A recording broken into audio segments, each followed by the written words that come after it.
না, তো কিছু বলার থাকে না। মানে ভুলেই গেলেন এবং আমরা সবাই জানি। আকস্মিক চলে যাওয়া এবং এরকম দুর্ঘটনা এখন এই মৃত্যুটা না মানে মেনে নিতে পারছে না, বুঝলেন তো? আজ সবার চোখে জল। চলে গেলেন রাহুল অরুণোদয় বন্দ্যোপাধ্যায়। বিজয়গড়ে একেবারে তার বাড়ির সামনে রয়েছেন আমাদের প্রতিনিধি শিবাশিস মৌলিক। শিবাশিস, কারা কারা এই মুহূর্তে এসেছেন?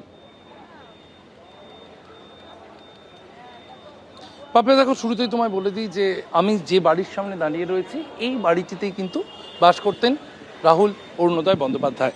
এবং রাহুল অরুণোদয় বন্দ্যোপাধ্যায় তার যে বহুমাত্রিক জীবন, একদিকে একাধারে তিনি অভিনেতা, অন্যদিকে তিনি সাহিত্য চর্চা, তার সর্বজন বিদিত, তার একটা রাজনৈতিক জীবন ছিল। এছাড়াও যে অংশে আমি আজকে তুলে ধরতে চাইব, এলাকার মানুষের মধ্যে প্রবলভাবে জনপ্রিয় ছিল রাহুল অরুণোদয় বন্দ্যোপাধ্যায়, কারণ তিনি পাড়ার মাঠে ক্রিকেট খেলেছেন ঠিক কয়েকদিন আগে, পাড়ার টুর্নামেন্টে পর্যন্ত। যে ছবিটা আমি কৌশিককে দেখাতে বলবো, রাস্তার দুদিকে কিন্তু শুধু মানুষ আর মানুষ। একদিকে যেমন তার সহ অভিনেতা যারা, অভিনেতা রাহুল বন্দ্যোপাধ্যায়ের প্রয়াণে তারা তার বাড়িতে জড়ো হয়েছেন, প্রতিবেশীরা পাড়ার ছেলে রাহুলের জন্য এখানে জড়ো হয়েছেন, তার বিভিন্ন দিকে তার সঙ্গে যে রাজনৈতিকভাবে যারা এক মিছিলে হেঁটেছেন তারা জড়ো হয়েছেন, বিভিন্ন জায়গার মানুষ, বিভিন্ন ধরনের মানুষ তারা জড়ো হয়েছেন। আমি কথা বলার চেষ্টা করব তাদের মধ্যে কয়েকজনের সঙ্গে যারা ছোট থেকে দেখেছেন তাকে। আপনি এখানকারই তো বাসিন্দা, ছোট থেকে দেখেছেন রাহুল অরুণোদয় বন্দ্যোপাধ্যায়কে, কীরকম ছিল?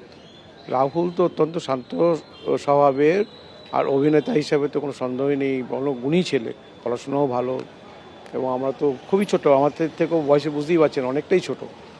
তো আমরা একেবারেই শৈশব থেকেই দেখেছি বলতে গেলে এই এলাকার প্রতি, এখানে খেলাধুলো করা, এখানেই বেড়ে ওঠা।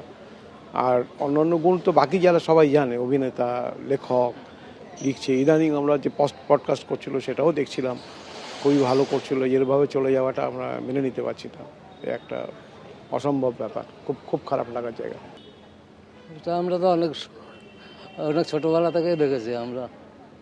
ভালোভাবে ও খেলাধুলা করতো, সবার সাথে মিশতো, আশেপাশে কখনো সময় পেলে আড্ডা মারতো, এই ছিল। খুবই খারাপ লাগছে, দুঃখের বিষয়। শূন্যতা গ্রাস করেছে সকলকে, কারণ তিনি যেভাবে মিশে থাকতেন এলাকায়, পাড়ায়, পাড়ার বারান্দাগুলো তাকে চেনে, সেখানে বসে তিনি আড্ডা দিতেন, পাড়ার খেলার মাঠ চেনে, সেখানে খেলতেন। সেই শূন্যতা চারিদিকে মানুষের মধ্যে কিন্তু একটা শোক, একটা শূন্যতা গ্রাস করেছে। এবং বিভিন্ন জায়গা থেকে পাড়ার মানুষরা তারা যেমন এসেছেন, তেমনি তার সহ অভিনেতা তারা এসেছেন।